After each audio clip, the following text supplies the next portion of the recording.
Hello बच्चों। इस video के पहले बच्चों हम लोगों ने कवि मलिक मोहम्मद जायसी के जीवन परिचय के विषय में पढ़ा था। बच्चों, अब इनकी लिखी हुई कविता जिसका नाम है, इसका शीर्षक है 12 मासा। देखिए, 12 मासा कविता में कवि ने क्या बताया है। तो सबसे पहले बच्चों इसका परिचय जानेंगे कि 12 मासा में क्या कवि ने बताया है। बच्चों, जायसी की प्रसिद्ध रचना पद्मावत के 12 मासा का एक अंश इसमें दिया गया है।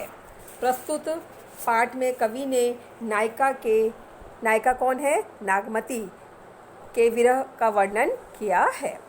कवि ने शीत के अगहन और पूस माह में नायिका की विरह दशा का चित्रण किया है।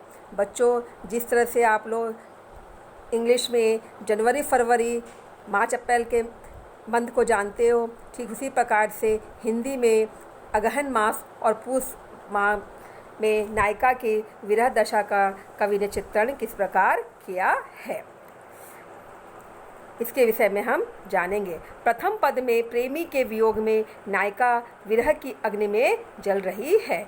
नायिका कौन है बच्चों? पद्मावती। और नायक कौन है? सिंघल देश की राजकुमारी कौन थी? नायिका कौन थी? नागमती। और नायक कौन है? रतन सेन। तो नायिका विरह की अग्नि में जल रही है और भंवरे तथा काक के समक्ष अपनी स्थितियों का वर्णन करते हुए नायक को संदेश भेज रही है।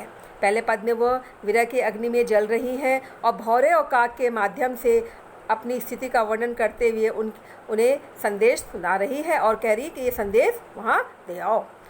जो दूसरा पद है बच्चों, उसमें विरहिणी नायिका के वर्णन के साथ साथ शीत से उसका शरीर कांपने तथा वियोग में हृदय कांपने का सुंदर चित्रण किया है।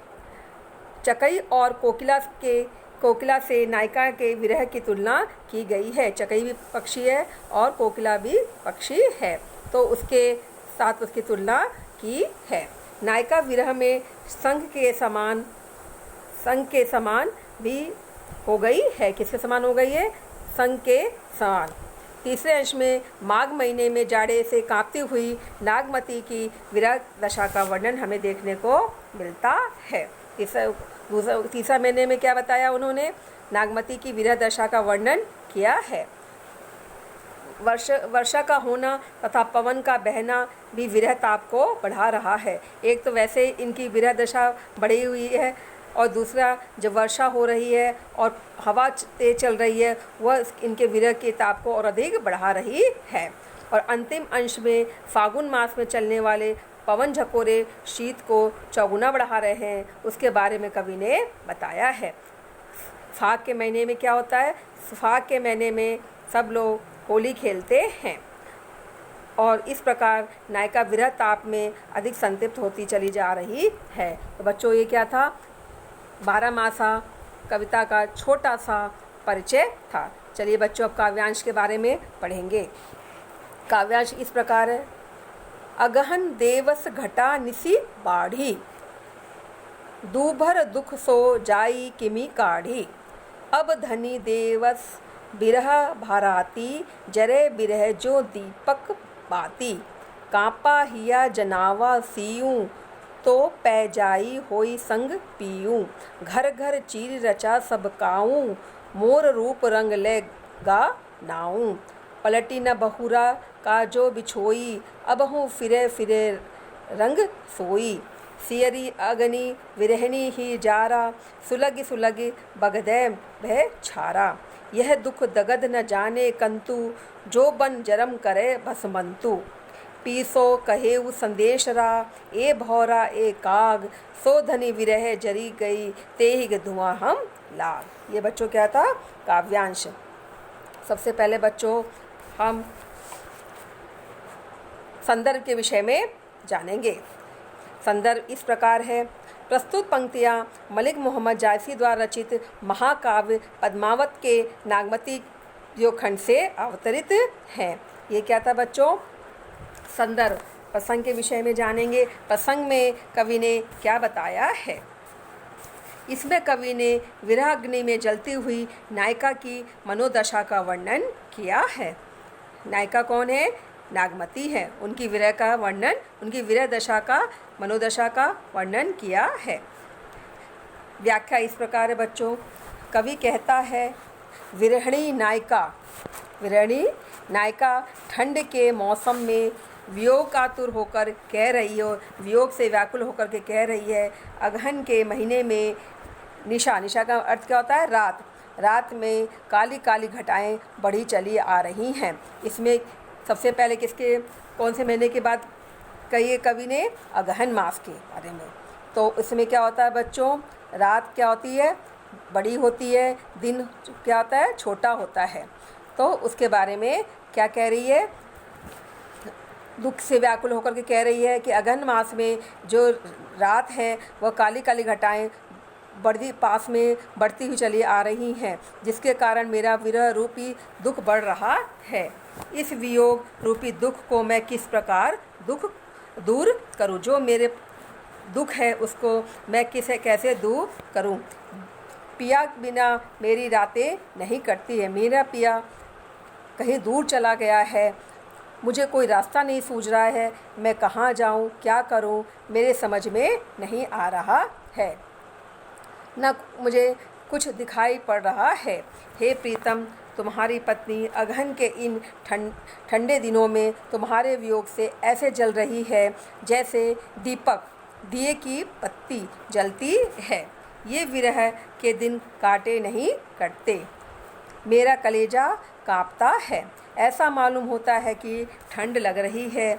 ऐसे मौसम में यदि आप पास होते तो मेरा दुख इतना नहीं बढ़ता, मुझे चैन मिल जाता। घर घर में हर एक व्यक्ति वस्त्र इसमें किसको बताया गया है बच्चों? रजाई। ठंड में रजाई ओढ़कर सोते हैं ना, तो रजाई के बारे में बताया। ले करके आराम से चैन की निद्रा में सो रहे हैं। लेकिन हे नाथ, मेरे मालिक, मेरे प्राणाधार, तुम जल्दी से आ जाओ, नहीं तो मैं अधिक दिन तक जीवित नहीं रह पाऊंगी। मेरी ये सुंदरता फिर किस काम की? जब मैं नहीं रहूँगी तो मेरी सुंदरता यह किस काम की? अब तो लौट कर आ जाओ। ये ठंडी आग विरहिणी तुम्हारी प्रीतमा के दिल को और भी अधिक जला रही है। इस दारुण दुख को हे प्रीतम तुम क्या जानो? ये जो इतना मेरे अंदर दुख समाया हुआ है, इसको तुम नहीं समझ पाओगे। ये विरह की अगन में मेरे यौवन को पल पल भस्म कर रही है। ये मेरी सुंदरता को दिन हर क्षण समाप्त कर रही है, उसे जला रही है। तुम अगर नहीं रहोगे तो मैं फिर क्या हो जाए? मृत्यु को प्राप्त हो जाऊंगी। विरहिणी नायिका भौरे तथा कौवे को लक्ष्य बना करके कह रही है, हे भौरे, हे कौवे, मेरा ये संदेशा मेरे पिया से कहना कि तुम्हारी प्रीतमा तुम्हें याद कर करके जली जा रही है, विरह की अग्नि में जलती चली जा रही है और जल भी चुकी है। तुम्हारी प्राण प्यारी पत्नी तुम्हारे वियोग में जल मरी है। उसकी विरह रूपी अगन में जलने से जो धुआं उठा है वही धुआं हमें लगा है। इस कारण मैं काला हो गया हूँ, इसी कारण हम लोग काले हो गए हैं। कौवा और भौरा तो घूमते रहते हैं, अतः मेरा संदेशा मेरे प्रिय तक पहुँचा दो। यही विरहिणी का इस पंक्ति में आशय बताया गया है। और विशेष में क्या है बच्चों? यहाँ कवि ने विरहिणी नायिका नागमती की विरह वेदना को अत्यंत मार्मिक रूप से बताया है, उसके दुख के बारे में बताया है और अवधी भाषा का प्रयोग किया गया है। भौरे तथा कौवे के माध्यम से विरहिणी ने अपनी मार्मिक दशा का सजीव चित्रण प्रस्तुत किया है। संदेश भेजने का यह नया तरीका कवियों की अपनी अलग विशेषता है। जरे विरह जो दीपक बाती में रूपक अलंकार का प्रयोग किया गया है। तो बच्चों, इस प्रकार ये आपका काव्यांश की सप्रसंग व्याख्या थी। धन्यवाद बच्चों।